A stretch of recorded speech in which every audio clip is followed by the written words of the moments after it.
Şair Qəşəm Nəcəfzadə Azərbaycan Respublikası Audio-Vizual Şurasının üzvü təyin edilib. Təyinatla bağlı məlumat Audio-Vizual Şuranın rəsmi saytında açıqlanıb. Qəşəm Nəcəfzadə Prezidentin 8 oktyabr 2025-ci il tarixində imzaladığı sərəncamla bu vəzifəyə təyin olunub.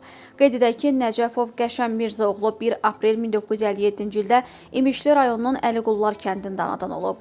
1981-ci ildə Kirovabad Dövlət Pedaqoji İnstitutunun Azərbaycan Dili və Ədəbiyyat fakültəsini bitirib. Uzun illər İmişli rayonunda müxtəlif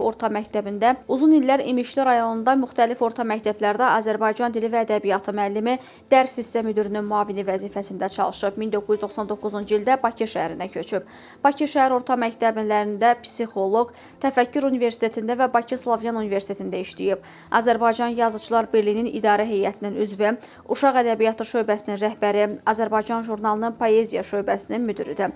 Mədəniyyət TV kanalında və ya proqramının müəllifi və aparıcısı, Teleradio Akademiyasında radio və televiziyanın dili fənni üzrə müəllim kimi fəaliyyət göstərir. Əməkdar mədəniyyət işçisi fəxri adı ilə təltif edilib.